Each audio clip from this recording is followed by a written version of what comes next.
सभी साईं भक्तों को जय साईं राम। बाबा की कृपा और आशीर्वाद से मैं बाबा की शिरडी यात्रा के कुछ अनुभव हैं जो आप सभी से साझा करूँगी, जो कि इस प्रकार हैं। करीब 1 महीने पहले की बात है। जून के फर्स्ट वीक में ऐसा हमारे घर में मेरी बेटी बोल रही थी कि मम्मी हम लोग वृंदावन चलते हैं, बांके बिहारी जी के दर्शन करने वृंदावन जाएँगे।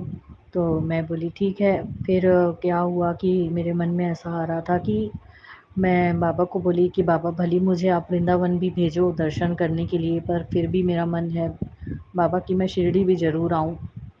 क्योंकि आप जानते हो बाबा कि जब तक कि मैं चाहे कहीं भी क्यों ना चली जाऊँ, पर अगर साल में मैं एक बार आपके दर्शन करने शिरडी आपके दर्शन करने नहीं आती हूँ, तो मेरे मन को संतुष्टि नहीं मिलती है बाबा।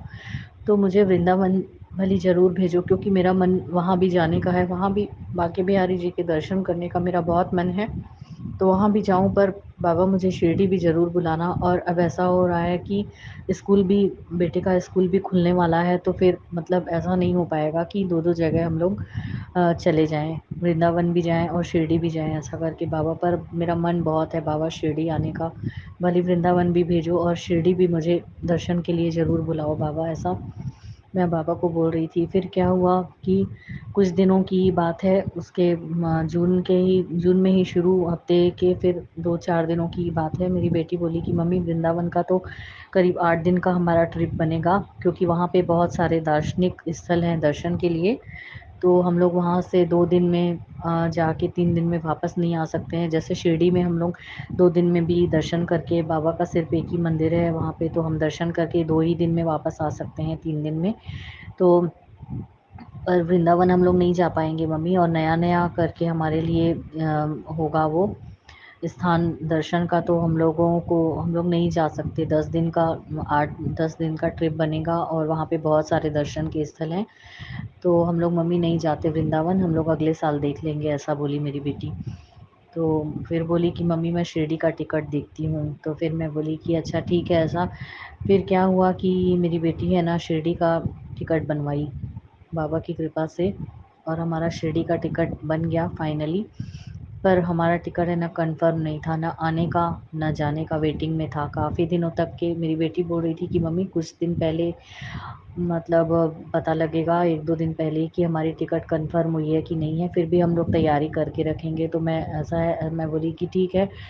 और फिर मैं इंतज़ार कर रही थी एक-एक दिन का। 20 जून की हमारी टिकट बन गई थी शिरडी जाने की, पर कन्फर्म नहीं थी हमारी टिकट, वेटिंग में ही थी।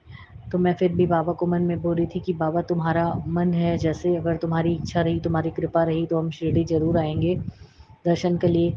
बाकी बाबा मैं अब आपको ऐसा नहीं बोलूँगी, एकदम ज़िद नहीं करूँगी, आपकी मर्ज़ी है, आपको अच्छा लगेगा तो आप हमको बुला लेना। मतलब अगर जो भी जैसा आपका मन बाबा, जैसे आपकी इच्छा, आपका मन होगा तो बुला लेना, और अगर आप नहीं भी बुलाओगे तो भी बाबा मैं कोई मतलब ऐसा एकदम नहीं बोलूँगी, ज़िद नहीं करूँगी, ठीक है बाबा, जैसे तुम्हारी मर्ज़ी, ऐसा करके मैं मन में बाबा को बोली। मतलब मैं एकदम ज़्यादा वैसा नहीं थी, उत्साहित नहीं थी कि हम लोग शिरडी जा रहे, टिकट बन गई, क्योंकि एक तो कन्फर्म नहीं थी, टिकट वेटिंग में थी। और पिछले साल का अनुभव भी मैं आप लोगों को बताई थी, क्योंकि पिछले साल हम लोगों का जब कन्फर्म टिकट हुआ था तो बेटा सप्लीमेंट्री आ गया था, तो हम लोग टिकट कैंसिल कराए थे। फिर दोबारा जब हमारी टिकट बनी थी शिरडी जाने के लिए, तो हमारी ट्रेन रद्द हो गई थी, तो फिर हम लोग बस में शिरडी गए थे।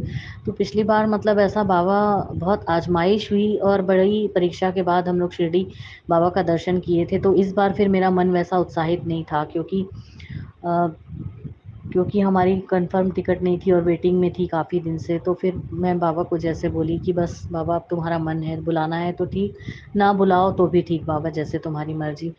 फिर क्या हुआ कि हम लोगों की मतलब रायपुर से शिरडी जाने की टिकट कंफर्म नहीं हो रही थी, और शिरडी से रायपुर आने की हमारी टिकट कंफर्म हो गई थी हमारी, तो 25 जून की, और जाने की 20 तारीख की यहाँ से रायपुर की थी, वो कंफर्म नहीं हो रही थी, वो वेटिंग में थी। वहाँ से आने की टिकट कंफर्म हो गई, यहाँ से जाने की नहीं हो रही थी, नहीं मिल रही थी। तो फिर मेरी बेटी है ना मतलब एक और ट्रेन में हमारी टिकट बनवाई। एक ट्रेन में तो बनी ही हुई थी, उसमें भी कंफर्म नहीं हो रही थी, तो फिर गीतांजलि एक्सप्रेस में सेकंड एसी में टिकट करवाए तो फिर उसमें कन्फर्म हो गई हमारी टिकट बाबा की कृपा से। तो गीतांजलि एक्सप्रेस में हम लोग शिरडी जाने के लिए निकले बाबा की कृपा से 20 जून को।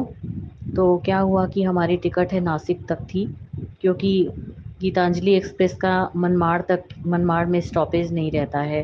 तो हमारी नासिक तक टिकट थी और नासिक में उतर के हमको फिर शिरडी जाना था। तो हमारी शिरडी यात्रा की टिकट ऐसे बनी कि हमको नासिक तक जाना है, फिर वहाँ से शिरडी जाएंगे ऐसा। तो बाबा की कृपा से हम लोग ट्रेन में बैठे और हम लोग निकले हैं, और बाबा की कृपा से ही हम लोग जा रहे थे, सफ़र कर रहे थे। बाबा की याद में मैं बहुत खुश थी कि बाबा शिरडी बुला रहे हैं। इतना ज़्यादा मन खुश था कि बाबा कैसे हमारी टिकट कंफर्म हो गई और हम लोग शिरडी के लिए निकले हैं। तो फाइनली हम लोग बाबा की कृपा से हम लोग शिरडी यात्रा के लिए हम लोग घर से निकले। ये बाबा की एक लीला है कि बाबा हमारी टिकट कंफर्म करवा दिए गीतांजलि एक्सप्रेस में। अब आगे का दूसरा अनुभव है, फिर से आप सभी से साझा करूँगी। सभी साईं भक्तों को जय साईं राम। कि बाबा ने हमें कैसे कैसे बाबा ने मनमाड़ पे ट्रेन रोकी और हम लोग मनमाड़ से शिरडी गए। बाबा की ये लीला अगले अनुभव में आप सभी से साझा करूँगी। सभी साईं भक्तों को जय साईं राम।